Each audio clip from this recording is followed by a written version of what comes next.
I'm Juhi. I've been riding since I was 13.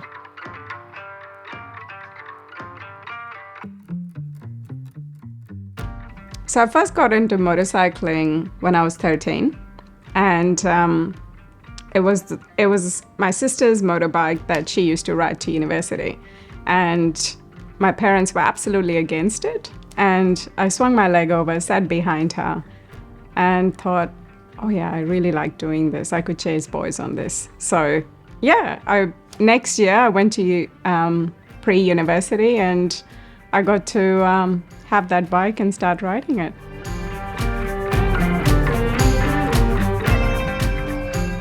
Badass!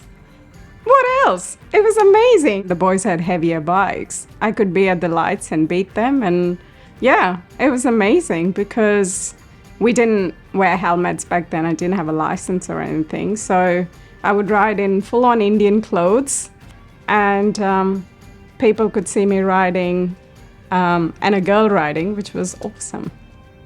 Then I moved to a different city in India, and then we had to give it up because it was much bigger, crazier city, and it was too busy to ride in at the time. And I was unwell. So when we moved cities, I was really unwell. It was when I started having chronic arthritis. So it was too hard for my body to ride. So I stopped in the last few years before I moved to Australia.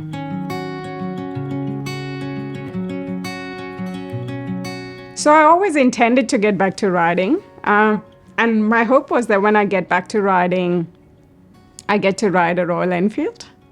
So it was always kind of a project. And when I came to Australia, I started seeing more and more people riding for leisure instead of commute. And that really got my attention because I thought, oh, this is my chance. And I looked at it and I thought, yeah, I can do it. You know, I don't have parents telling me don't do it anymore, or someone telling me, oh, you can't achieve this and you should go for it. So I just thought, I'll give it a go and see what happens. So I looked into it, and there were so many rules and requirements. And of course, I had to wear a helmet, and I needed to have a license. Boo-hoo. So anyway, I got a license, and it was just hard work, and I didn't have enough money to do it. So I had to wait a few years before I got back to it. I've had 2 Royal Enfields. I sold both of them. I had the classic 350, and then I got the J series, the Meteor 350.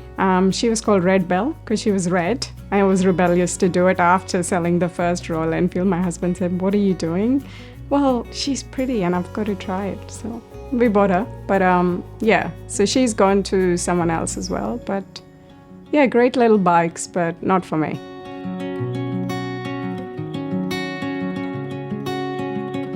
But what I always found with the Royal Enfields in general, they're just so top-heavy bikes. And I don't necessarily have the upper body strength because of arthritis and my ribs not being great to be able to deal with that on the roads. And it's not just you have to, as a rider, you have to be prepared for when you don't get it right. And I never felt like if I was in a situation where I wasn't well, I'd be able to deal with the weight of the bike, the vibrations, being able to park it on a slope and, feel like I was in charge, I was in control. I mean, my TU250 is great for all of that because I know that I'm in charge of that bike, and I think she knows that.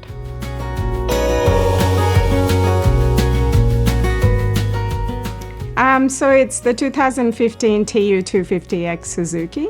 It's got the same motor as the GN did. And when I bought it, it was a 2015 silver motorbike. I took it out for a ride by myself, and I thought, right, this is the bike for me. This is a signal. It's great to ride, but I didn't like how it looked. And I looked online, and it had a 2018 version, which I liked, and I couldn't find in Australia. So I ended up, that was the first change I did on that bike. I went and wanted it painted to that 2018 model, and I just couldn't find anybody to do it. And Santina was fantastic because I went to Revelry and said, hey, listen, I have this little project and no one will help me do it. Will you please do it? And they were fantastic. I think Will has less hair for it because I think he slaved over that bike for at least 3 months before it was all painted, and the decals were ordered from the States, and the Suzuki sign was made custom for me somewhere in Australia, in Western Australia. So it was quite a project that nobody wanted to touch. But I was very happy with it. It's beautiful.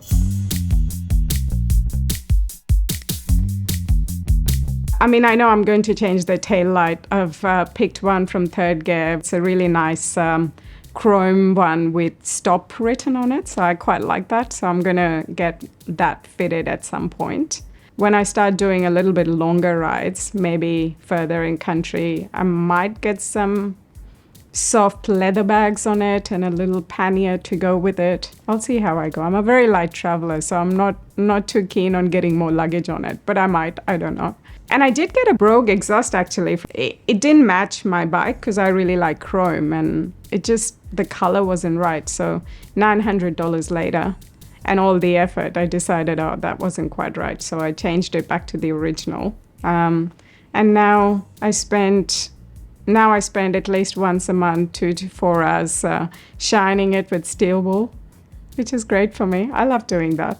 Yeah, I sit there in my garage and the light keeps going off because it's a strata building. And I just sit there with my music on and clean every part of it. And after whatever number of hours, I feel like, yeah, she's a looker. So that makes me very happy. I really like going to Royal National Park through the canopies. It makes me really happy. It's very soulful. But I also like to go to other places like Bandana or basically by the ocean. I like going by the ocean a lot. I moved to Australia because I wanted to be by the ocean. And so every chance I get to go by the ocean, I do it. The most interesting experience I've had on a bike was in India when I almost broke my ribs. It was interesting because it was something that I never expected would happen. So I was, puttering along in traffic.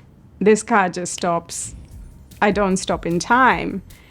But I must have done it at speed because the handlebars moved and they went straight for me. And I must have been hunched forward. So went straight in my ribs. And of course, my parents were against me having a motorbike. So I couldn't go home and say, hey, my ribs hurt. So I just went, oh, that hurt. Better get back home. So I went back home and told nobody. And I don't know how long, I don't know how long it must have taken to heal. I don't know if I had a fracture. I don't know. It did actually make me think about safety. And that was not something that I cared about until that day of the incident. And it's probably something I worry about all the time now in Australia when I'm riding. When I get too close to another car or a motorbike, I'm just like, yeah, I don't feel like hurting my ribs today. We might just stop.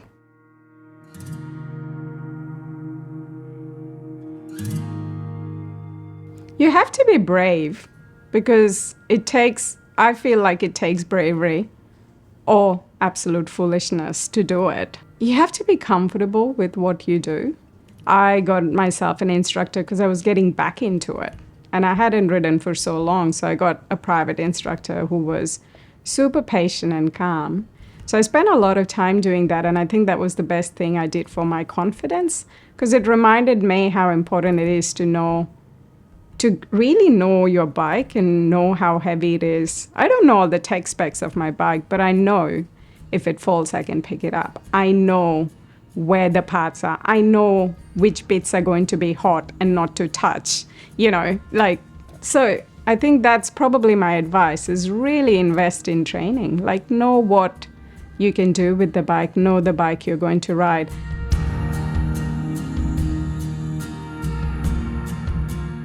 In pain, a lot of pain. I mean, I'm always in pain, but I take a lot of medication for it, but I also choose the right bikes for me, which is why I had to sell the Royal Enfields and many other bikes I purchased.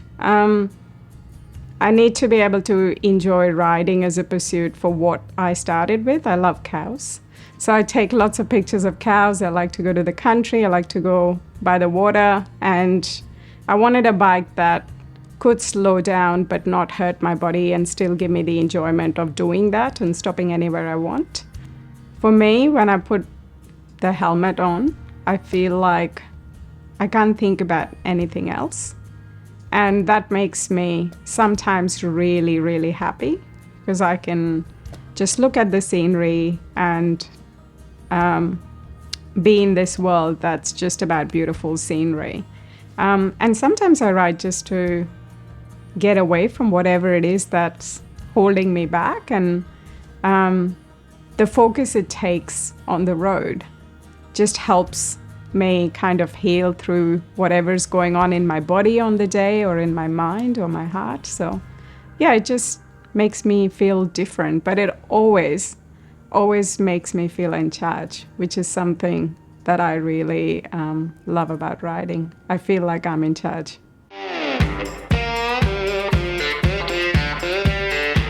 For me, what was really important about riding, even when I started riding in India, there weren't women riding motorbikes. There were lots of women riding scooters, and the whole motorbike world is designed for men.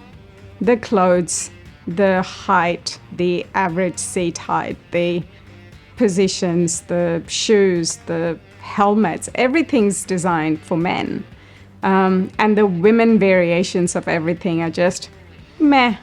So I thought, no, I don't feel good about that. But also, in talking, my sister has a daughter who's 16 now, coming up to 16, and I thought, I want a lot more girls to know that there's nothing male about riding motorbikes, and there's nothing stopping them from giving that a go and enjoying that. I really have always kind of been about women empowerment, particularly empowerment of women in color.